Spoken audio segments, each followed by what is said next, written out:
이 글에서는 여성의 골다공증 예방법과 치료법을 소개한다. 골다공증은 보통 여성들에게 나타난다. 골다공증은 뼈가 부피를 잃는 만성 질환으로 뼈가 약해지고 심지어는 기형이 되어 정말 끔찍한 통증이 따른다. 효과적인 대처 방법이 없을까? 안타깝지만 지금까지 발견된 치료법은 없다. 하지만 골다공증으로 인한 고통을 최대한 줄여 삶의 질을 최대한 높일 수 있는 방법은 있다. 어떤 사람들이 골다공증에 더 쉽게 걸릴까? 뼈는 살아있는 조직으로 형성된다. 뼈의 구조는 출생 후 성장하면서 20세까지 밀도와 강도를 얻는 등 계속 변화한다. 이때 우리의 골밀도는 최대를 기록한다. 무슨 뜻일까? 우리가 성장하기 위해서는 강하고 건강한 뼈가 필요하다. 좋은 생활 습관, 좋은 식습관 등으로 골밀도를 유지시킬 수 있다. 하지만 여러 이유로 문제가 생길 수 있다. 칼슘, 불소, 비타민 D 등의 결핍 등이다. 지금부터는 어떤 사람이 골다공증에 더 취약한지를 결정하는 요인들을 설명해 보려고 한다. 1. 우리의 통제를 원하는 위험 요인들. 여성이라는 것, 그렇다. 불공평하지만 우리의 특질, 유전, 호르몬적 요인이 우리를 골다공증에 더 취약하게 만든다. 나이, 이건 시간의 문제로 피할 수 없다. 나이가 들어가면서 자연스레 골다공증을 얻게 된다. 이는 정상이다. 전 골다공증으로 고생한 가족이 있는가? 엄마 또는 할머니? 만약 그렇다면 그 사람에게 골다공증이 발생할 가능성이 높아지게 된다. 이를 기억하고 이른 나이부터 뼈의 건강을 관리하도록 하자.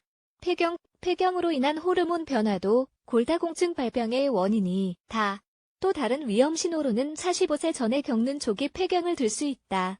체형, 소작고 날씬한 체형인 경우에도 골다공증이 생길 위험이 있다. 2. 우리가 관리할 수 있는 위험 요인들. 항상 칼슘과 비타민 D 섭취량을 일정 수준 유지하는 것이 제일 중요하다는 점을 기억하자. 술, 심지어 소다 등도 피하자. 우리가 정말 사랑하는 탄산음료는 다량의 칼슘을 몸 밖으로 배출한다.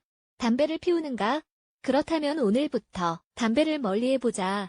거식증과 같은 섭식장애도 조심하자. 만약 섭식장애를 오랜 시간 앓는다면 우리의 뼈는 골다공증으로 고생할 가능성이 높아진다. 여성 호르몬 또는 남성 호르몬 수치가 낮은 것도 골다공증 발병을 결정할 수 있다. 그리고 갑상선 이상을 조심하자. 골밀도를 낮출 가능성이 있기 때문이다. 코르티코스테로이드 등의 약물을 조심하자. 염증을 위한 이 약물을 수년간 복용하면 문제가 생길 수 있다. 속쓰림, 약도 마찬가지다. 이 약물들은 칼슘 흡수를 낮춰 골다공증을 유발한다. 적절히 사용하되 절대 남용하면 안 된다. 골다공증 치료법. 일단 몇 가지 부분을 정확히 짚고 넘어가야 할 필요가 있을 것 같다. 골다공증은 완치될 수 없고 치료될 뿐이다.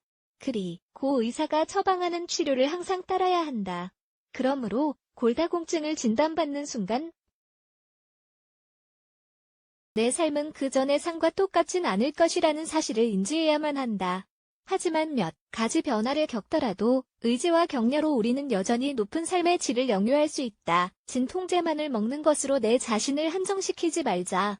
아래의 간단한 팁들을 참고하여 내 삶과 내 자신을 즐기자. 수영, 움직이지 않은 생활 방식은 골밀도 감소에 영향을 준다는 사실 알고 있을 것이다. 그러니 골다공증 진단을 받았어도 포기하지 말고 가만히 있지 말자. 일주일에 수영 3번은 여러분의 증상을 훨씬 더 개선해 줄 것이다. 또한 골밀도 감소 과정을 늦추고 더욱 수영을 몸에 익힐수록 몸의 움직임도 자유로워짐을 느끼게 된다. 마그네슘과 비타민 D, 약국에서 파는 보조식품을 먹거나 의사와의 상담을 통해 처방을 받도록 하자. 또한 식단에 시금치, 호박씨, 현미밥, 생선, 아보카도, 그릭 요거트, 바나나, 말린 무화과, 다크 초콜릿 등을 추가하며 음식으로도 이 무기질을 충분히 섭취할 수 있다. 민들레는 여성들이 자주 겪는 교수 결핍 증상을 도와준다. 매일 민들레차를 마시면 칼슘 합성 과정이 더 원활하게 이루어질 것이다. 체리와 레몬, 이 두 과일을 빼놓을 수 없다. 체리를 구하는 게 힘이 든다면 망설이지 말고 매일 레몬 주스 한 잔을 마시자. 레몬에는 칼슘과 비타민C가 풍부하게 함유되어 있어서 우리 뼈가 제대로 칼슘화할 수 있도록 돕는 역할을 하기 때문이다. 이 글의 내용을 참고하여 오늘부터 바로 실천해보는 건 어떨까?